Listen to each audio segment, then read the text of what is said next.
would like to invite Mrs. Gita Tewari.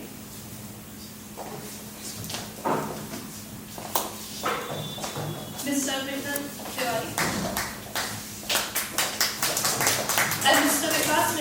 Managing Editor of Krishna Books and the driving force behind the publication of this book, along with ShriAnirudh Tewari sir and retired IAS officer Shri Siva Prasad.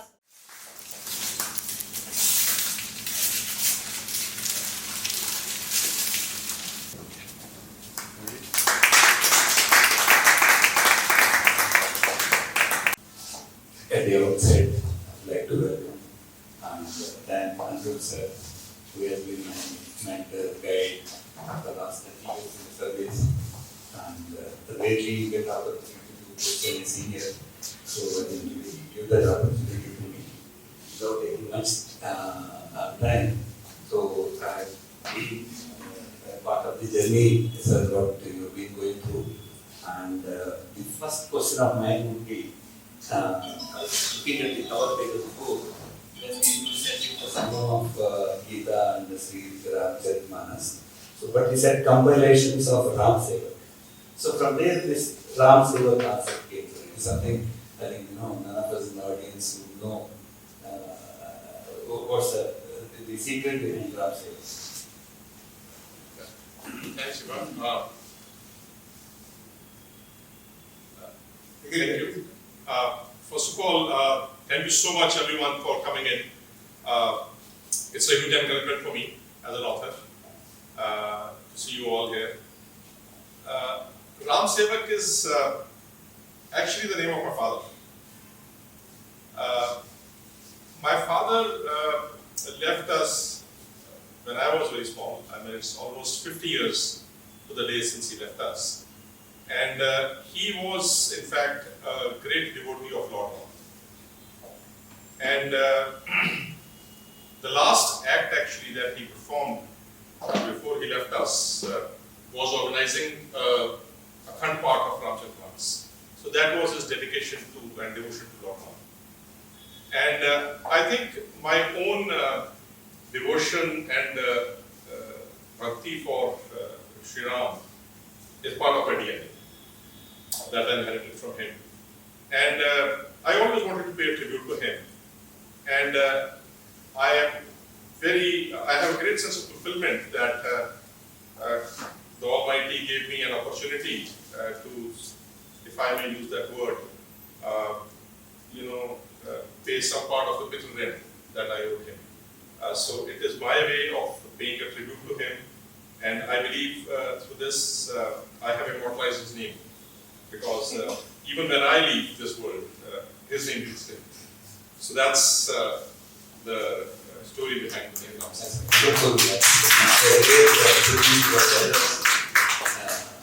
I think at least for the first time I have heard that kind of tribute. So God bless his soul. And in fact, if I can share a small and secret with you. So when he started writing these articles in Chandigarh, he never wrote his name. So there was a lot of debate about it. We said, why are you not writing your name? No, it's Ram Sewak. First I think about 100 articles, sir? Almost 1. So it used to be on, I think now they started writing his name. And of course now we are after him now. Till more. So we are saying, put more, I need your photograph all of this thing. For next version, we all will be able to convince him. So, second thing, the book talked about Sangam of the Gita and Ramcharitmanas, which is at least a rare combination I see. The birth of Gita is a battlefield, whereas Ramcharitmanas goes like a story, a smooth story, and it's full of doubts Arjun had. And of course, not only Arjun, many of us have many doubts about Gita. So, how you could achieve this Sangam, sir? Where did you see this?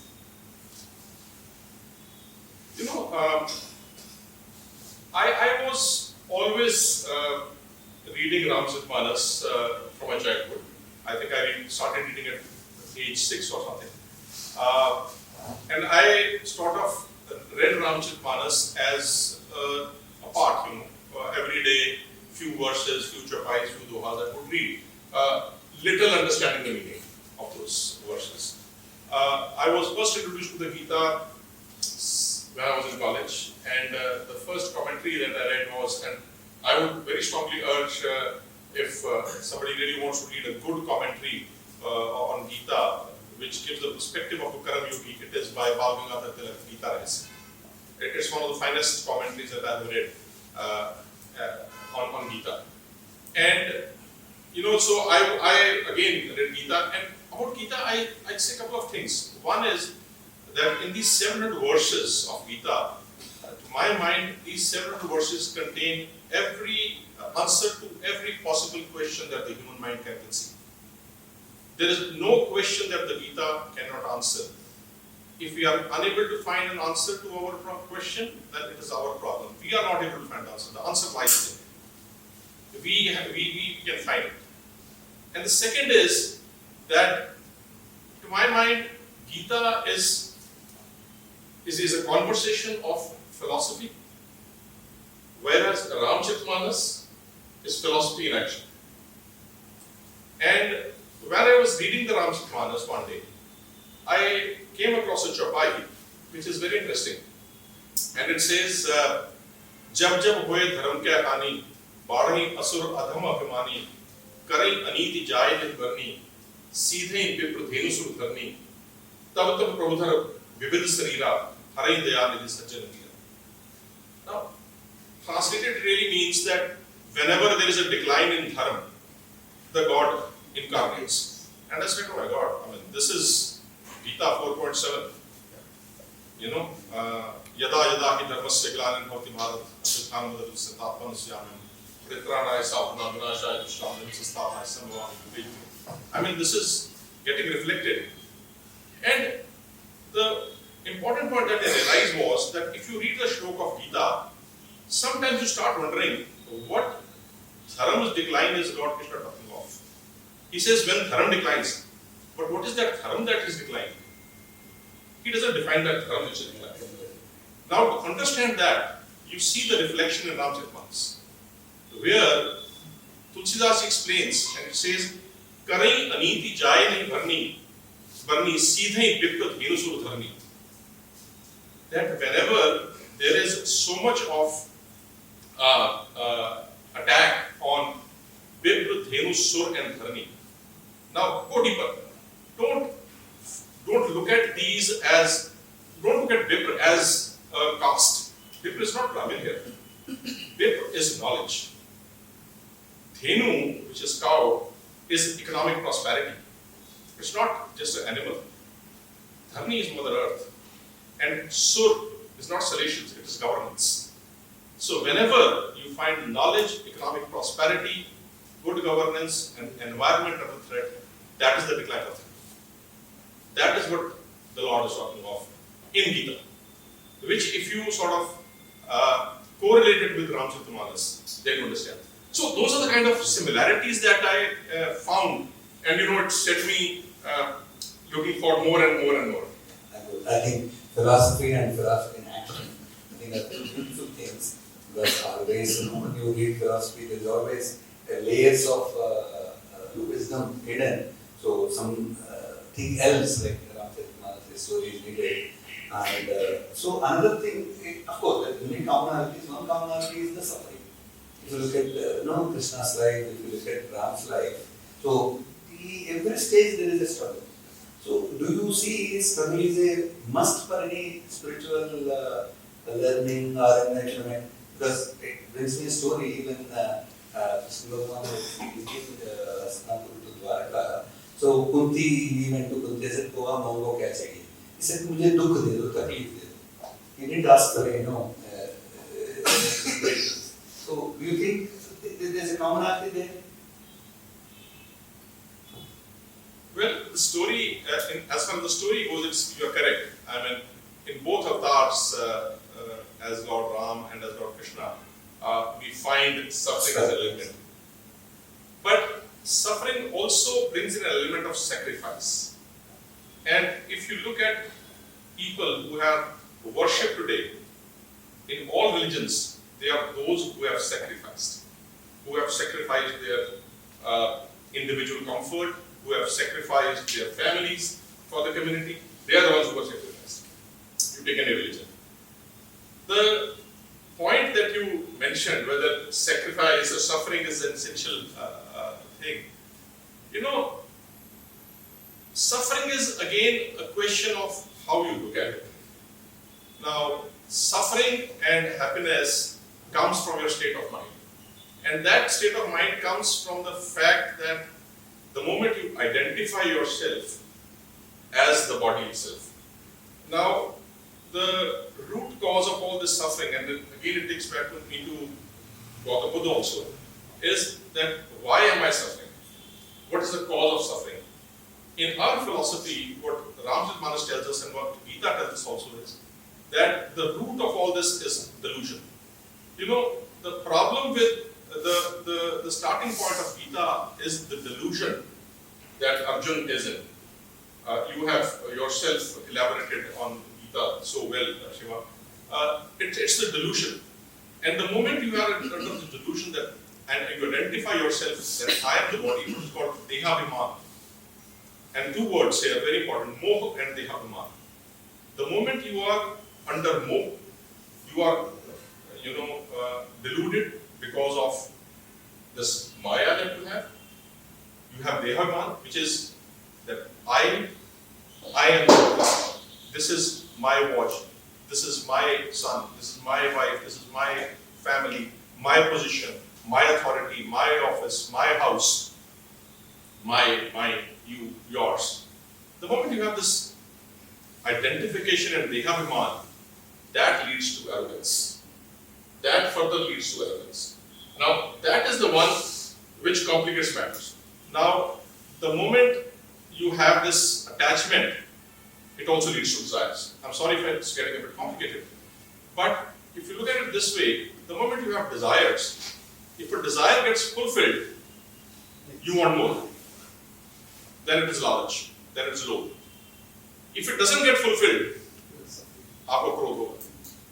So, desire आने के बाद या लाभ लोभ होगा या क्रोध होगा.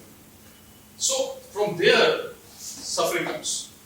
Now, as far as we are concerned, I think suffering also in one way also tests our response. Now, people who have transcended this entire thing of duality of suffering and pleasure and pain, as Lord Krishna said, Sukh Dukh Samakit Koi Labha Na Ho Jaya. Once you have transcended that, then there is no suffering, there is no pleasure for you. That state of equanimity is the one where Lord Krishna had reached, where Lord Ram had reached. That is why Ramji was neither ecstatic when he was told that you will be crowned prince, nor did he get depressed that I am leaving for exile. Yeah. So another way you can see is maybe a lump of coal gets converted into diamond and suffering. It's a kind of thing that is transforms basically. So both the stories tell us when you are going through difficult time, not about resentful. That's a way of the nature to transform us to the next level from, rightly said, from a Dehabhiman to transcend that and go to the next level. I'll just interrupt you because you introduce a very important word, transform. The scriptures are essentially meant to transform you. They are not an art to be mastered. They are tools they must be used as tools for your transformation. Gita, to my mind, transforms your intellect. Ramcharitmanas transforms your heart. Ramcharitmanas आपके हृदय से बात करती है, गीता आपकी बुद्धि से बात करती है. That is the transformation that happens when you go deep into the scriptures. Thank you. So basically, we are talking about Bhakti Yoga and Jnana Yoga, and Sankhya Yoga, whatever. So its approach is slightly different, but approaching the same target. Yeah. Now when I go to the table of contents, so I see you have Lakshman Gita, and you have Purajan Gita, and Kaka Basundi Gita. So I think Lakshman Gita was between with the discourse of Lakshman to Nishad Raji, And of course, originally it is Ram's own interpretation, the address to the people of Ayodhya. And the most important thing is Kaka Pushandi is a crow and the conversation.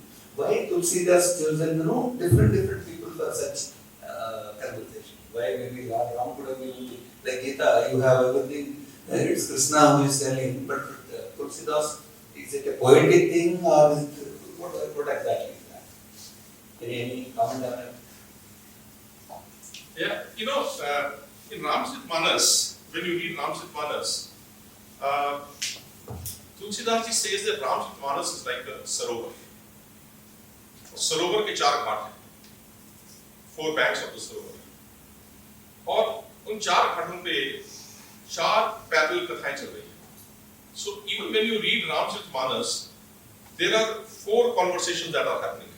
That वहाँ भगवान शंकर माँ पार्वती को एक कथा सुना रहे हैं, वहाँ ऋषि याज्ञवल्क्य महर्षि भारद्वाज को एक कथा सुना रहे हैं, काकभूषणी जी गरुड़ जी को एक कथा सुना रहे हैं, और तुलसीदास जी हम लोग को एक कथा सुना रहे हैं. सो ये 4 घाट पे ये कथा हो रही है. सो एक तो हो गया आपका ज्ञान घाट, भक्ति घाट, कर्म Ghat and Deen Ghat. Now it is very important if we sort of again go a bit deeper into this. If you look at it, the moment you see कि भगवान शंकर माँ पार्वती को एक कथा सुना रहे हैं, so this katha is happening between the celestials. Next you have Rishi Yagjvalkya and Rishi Bhardwaj. It is happening between rishis, saints. Then you have between the crow saint and Garud, which is the bird which serves as the vehicle of Lord Vishnu. Birds में एक कथा हो रही है. And then between humans, Tulsidasi and us. What it means is that this katha transcends all boundaries. Right? We also must sort of keep one thought at the back of mind that Tulsidasi writes this scripture epic during the Bhakti movement. And that was a time when there was a sincere effort by saints to tell people that God, realization of truth and communication with the ultimate reality is not an exclusive preserve for the few. Everybody can reach there. So in that context, you find that the knowledge that we see that Tulsidasi wants to sort of convey, and that is what I say that what Tulsidasi did a great favor to us. One, what he did was he brought the story of Lord Ram, which was in Sanskrit by Maharishi Valmiki, into earth for us. First of all, he did that. And he brought it in a rhyme form, unlike the shlokas of Sanskrit. The second point which he did was that Gita, again which was in Sanskrit, he interwove the philosophy of Gita very beautifully into the entire story. And there is no aspect of Gita, whether it is Karma Yoga, Bhakti Yoga, Vairagya, Mukti, Moksha, everything that is not interwoven into Ramcharitmanas by Tulsidas. So, thereafter, he has chosen these characters to convey those messages. And again, here when you see Lakshman Gita, Lakshman ji is conveying it to a tribal king, Nishad, a prince conveying knowledge to a tribal. Look at the beauty of it. Again, Kagbhushan ji talking to Garud between birds. And then Ram ji talking to the citizens of India. Right? A lot of times this question is asked that whether these conversations only happen during despondency. I mean, Arjun was despondent, तभी गीता आई कि मतलब ये दुखी होना जरूरी है क्या ज्ञान प्राप्त करने के लिए? No. Garud ji got this not out of despondency, but as a seeker. Urjan Gita में जो message आया, that Lord Ram gives as part of his compassion towards his subjects as a king. So knowledge is transferred in different circumstances, in different settings, and the underlying messages that truth remains the same, irrespective of who is saying it. Whether it is Lakshman, whether it is Kalushandiji, whether it is Lord Ram, it remains the same. So in fact, it brings to another, Sir has already started writing on Uddhav Gita. Uddhav Gita also same thing happens.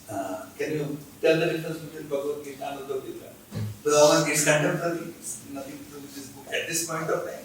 But since I am already receiving the articles, so because it suits the context, what you are saying.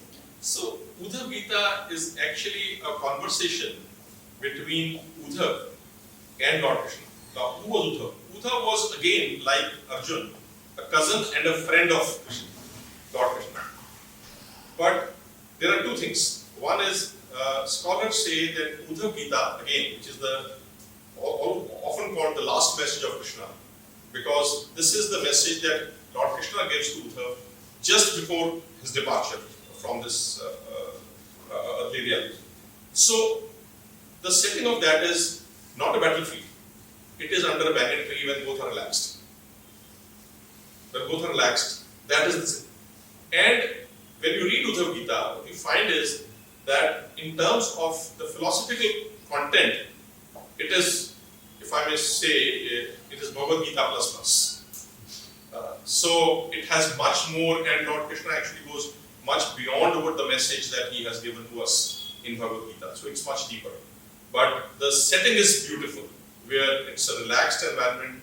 And actually, in one of the episodes in Ram Sewak, Lakshmanji asks Lord Ram some very deep questions, which were part of Ram Gita, which I read in my first book, where the few verses are attributed to this, that when should you ask a question, when should a seeker ask a question of his guru, how he should do that, why he should do that, and when he should do that. So all these questions are very beautifully answered in that. So because asking questions is also part of Gita. So there he doesn't deal with he just says ask questions. I think as you said, it philosophy in action. So there he says how to ask questions, when, right time, right place, what kind of question. Perfect. So in fact, the Uddhav Gita is in Srimad Bhagavatam. Yes. It is the 11th chapter of Srimad Bhagavatam. Uddhav Gita is in Mahabharata. So of course, now coming to the table of contents. So we are all mostly in civil service. So either we blame or get blamed. And the first chapter itself, I found it the blame. Those are open. So what exactly is that? It is something to do with the personal anecdote or? So, this Lakshman Gita setting is very interesting. So the setting is that when Lord Ram is on his way to exile, it's his second night. So he crosses the Ganga, and on the second night he meets Nishadraj, who is the tribal king and the king of the boatmen. And he wants to spend the night in what is called Shringverpur. Shringverpur is about 10 kilometers north of Prayagraj. And Nishadraj says that please come to my palace, stay there. So Lord Ram tells him that look, I can't come to your palace because I am under the command of exile. So I'll have to spend the night in the forest. So Nishadraj obviously is a friend of Lord Ram and loves Lord Ram a lot. He gets very despondent. Yeah, dekho, ye to time inka, sorry, to use the word, was मजे करने का time था, शादी हुई है, ये कहाँ बेचारे जंगलों में घूम रहे हैं, lying on a bed of grass. So he gets very upset, and then he blames Kaikeyi. कि Kaikeyi जो है उसने इनको ये दुख दिया है, and Kaikeyi has actually subjected the whole universe, this suffering. Then at that point of time, we have this start of Lakshman Gita, where Lakshman ji gives, I would say, in a very small capsule, the sense of Karma Yoga, Bhakti Yoga, and Jnana Yoga to Nishadraj. There, the chapter of Dosharopan and blame comes. To my mind, blame is the easiest thing for all of us to do in our day-to-day life. ये मेरे कारण नहीं हुआ, ये दूसरे कारण हुआ. But the question is, the moment you blame someone, I am putting my happiness or my suffering into the hands of another person. I mean, how can that be possible that my happiness depends upon the action of somebody else? That's a bit too much. Am I enslaved by that person to such an extent that my happiness depends upon that person's action? So I can blame that person. I can escape responsibility. And that is something that, all of us need to reflect the moment we blame somebody else. The second is, on a spiritual platform, if you look at it, blame and bhakti can't go together. Bhakti is about faith, Shraddha. Bhakti is about Sharanagati, refuge. Bhakti is samarpan, surrender. Complete faith in your, in the deity that you worship, in your aradhya. If you are blaming somebody else for whatever you are undergoing, which means very clearly you do not have faith in the power that you worship. आपने ना उनकी शरणागति ली है अभी, ना आपको उन पे श्रद्धा है, ना आपने उनको सरेंडर किया है. So bhakti and blame can't go together till such time that we start taking responsibility for our actions. Till that time, our progress on the spiritual journey would always face a huge roadblock. The chapai that follows immediately thereafter this episode is beautiful, and my personal favorite, in the entire Ramcharitmanas, and it says like this, it goes like this, कि काहू न को सुख दुख कर दाता, निज कृत कर्म भोग सब का. इस दुनिया में कोई किसी को सुख नहीं देता, कोई किसी को दुख नहीं देता, हर इंसान का कर्म. Now, if you sort of just make this as your mantra that मैं ही अपने सुख या दुख का कारण हूं, चाहे आज, अब या पीछे, कोई और नहीं है. I am responsible. I am responsible for my actions. I am responsible for my reactions. Both. Because either we act or we react. The moment we understand this, the moment we sort of imbibe this, internalize this, life becomes very simple. काहू न को सुख दुख कर दाता, निज कृत कर्म भोग सब दाता. सब वही पे फूल. Yeah, beautifully said. See, each chapter, I think you can have an hour of discussion. So the limited time. So of course that's a constraint we have. So now I have many questions, but I know it's not easy to use all of them. Couple of them is I'm able to resist myself. One is on moha. You have a chapter on delusion. So Gita also talks about delusions. There are 3-4 types of delusions it talks about. And how do you see the delusion? Basically, all of us are, that's the biggest thing which to come out is difficult. So using Ramcharitmanas, the preachings in the contemporary context, how do you put this chapter on moha, on delusion? Our scriptures talk of 5 different kalesh in this world. 5 कलेश, 5 तरह के कलेश. पहला कलेश है अविद्या. Avidya is ignorance. The second kalesh is what is called asamita. Asamita is ego. The third is rag, attachment. The fourth is dvesh, aversion. And the fifth is abhinivesh, which is what is called the fear of death, clinging to this body. Now the way the progress is like this. The first is that we are all ignorant. And because we are under the spell of Maya, that leads to ignorance. Because that ignorance is what is called, what I just mentioned briefly, is your dehabhiman.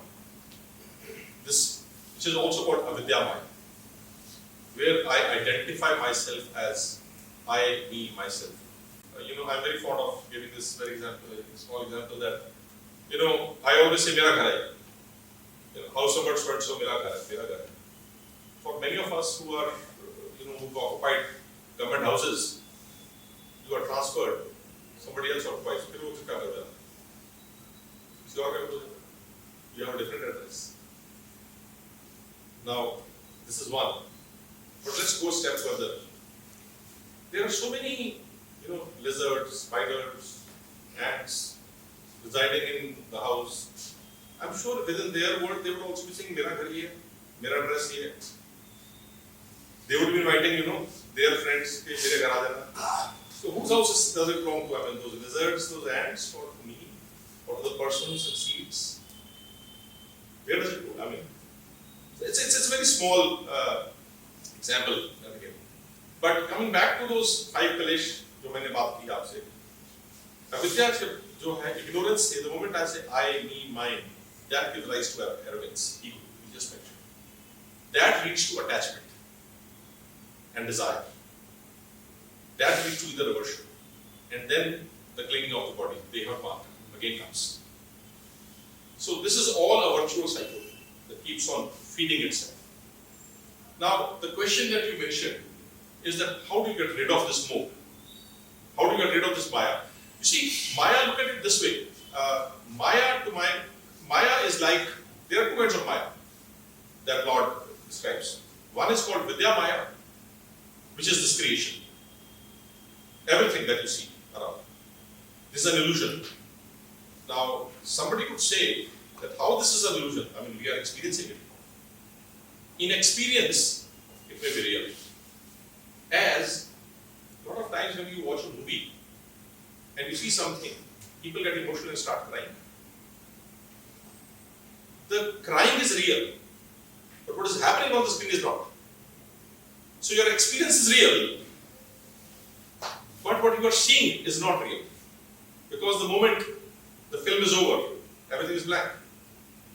Similarly, if you look at it this from a perspective of a film, we are all actors in that film. We are all given a different role. All those relationships. The moment the film is, and this world is like the set. Bahubali ka set hai bahut achhi, first class palace bani hui, but is that real? It's not. We are watching a movie. Or is somebody dying on screen real? It's a movie. Perhaps everything that's happening here is part of the movie. How do you get out of this delusion? Which Lord Krishna says in Gita, is through practice, abhyas. When you do these practices of, you see there are different routes, Karam Yoga, Jnana Yoga and Bhakti Yoga. Part of that Jnana Yoga is to do those dhyan, which is your some yam niyam and all those yogic practices that Patanjali talks of. Now, if you do those practices, you would experience what is called a sense of detachment, vairagya. The moment you have vairagya, which is an efforted detachment principle, you achieve what is called samta, which is equanimity of mind. That equanimity of mind again feeds back to abhyas. So, first of all, that's the rule. Abhyas, vairagya, samta. After a point, samta leads to what is called vivek, which is that ability to discern what is real and what is unreal.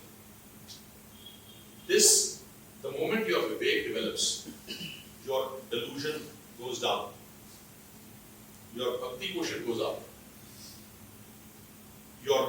and you start progressing towards becoming a. It's like that rope and snake, where you have to put the moment you have that vivek there, you realize actually it is not snake, it is rope. Yeah, I'll just complete one more thought. Please be with me on that. A lot of times this question, I mean, you didn't ask, but I'll just add it to it is, what do people ask? What path should I adopt? Karma Yoga, Jnana Yoga, Bhakti Yoga. Now, to my mind, to each zone, you may be example, a lot of people in my part, in the area where I live, are practitioners of Karam Yoga, सेवा करते हैं, हाथ से काम करते हैं. For a sannyasi, perhaps it is Gyan Yoga which he can practice, because sannyasi is not part of this world. But for people like me and you, it is probably a combination of Karam Yoga and Bhakti Yoga. And the way I sort of explain it is like this. Suppose you were to make a trip to the Statue of Liberty, sitting here. You would probably take a car to go to the airport, fly to New York, and then take a ferry. So you're taking 3 different modes of transport to reach your destination. Right? Now, probably again you are using a combination of Karam Yoga, Gyan Yoga, Bhakti Yoga to reach your destination. Suppose you have to go to Noida, you are probably just taking a car. You're just using one. Depending upon the destination. And this journey is everybody's individual. Each of us has traversed a particular level of that journey. We have traversed a particular part of the journey. From there onwards, what mode is probably suitable to us, what we can cover in the remaining part of our life is individual. So I think beautifully summed up, Vivek is probably something which helps us. Like, yesterday I was in the plane, so the moment we are given a seat, we get attached to that seat so much. I don't know how many have tried to request for a seat change, and the answer usually is no. Nobody changes their seat. Only for 2 hours, we all know it's not my seat, somebody else will do. But there's some kind of moha. The moment you get slightly away, of course, I'm not saying it's all situational, because maybe it's traveling with family, not difficult. But even then, everywhere I find it's happening. Maybe we traveled so much on Shatabdi, so we have more experiences of that. So, as I told you, each topic kind of invokes so much of vivek, knowledge and clarity. So, one maybe before I go for the final question, you mentioned about Leela. Okay, so what exactly is Leela? Divine play. How was kind of our sense of responsibility, is the way to reducing it, or is to realize that it's all a grand scale, things are happening, we're just a part of it. Because one of the chapters is Leela. Leela is what we call divine play. That, and Lord Krishna says in Gita that he is not, there is nothing that he has to accomplish. He is not, bound to do any action, but yet he does. And the entire Srishti that happens is part of his Leela. Now, the question that you ask, does it decrease our responsibility? No. I think, to my mind, the way we should approach it is like this. That I gave you an example of a film that we all are assigned a particular role. And as part of his Leela, each one of us has a role. And the job that we have is to do that role perfectly to the best of our abilities. Do it sincerely, do it diligently, do it to the best of your capacity. Do your role when you are a father, do it that. When you are a son, do that. When you are an officer, do that role. Do the role that the Lord has assigned to you diligently. But, and here is the critical thing, do it thinking that you are only a tool in that. What, Siva, my favorite word is Nimitta Matra. You are just a Nimitta Matra, you are just an instrument in his entire Leela. You are just an instrument in his entire Leela. You are just a small element in the whole Leela. So, in his Leela, in his entire divine play, you are given a role, do that role well. And your next role will depend upon how well you do this role. As for an actor, the next film that he gets depends on how well he performed in the previous one. Similarly for us, how well we performed here is going to determine what we have to do next time. Do you have Nimitta Matra in Ramcharitmanas also? Because there's a word which I haven't found in many places. It's only Gita also, it's only once used in the chapter. But but it's a beautiful word. I think we Thanks, have sir. fascination for You've given me some homework. because we have fascination for this Nimitta Matra.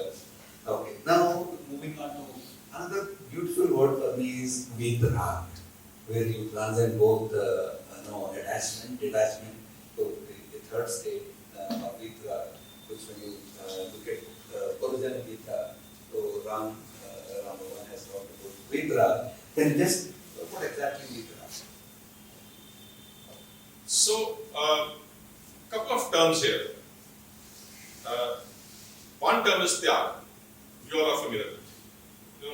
सब कुछ छोड़ दिया. त्याग दिया, त्याग पत्र, everything. त्याग.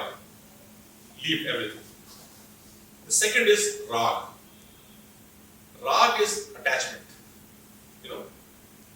My body, my watch, my phone, my seat, you mentioned, my family. Attachment.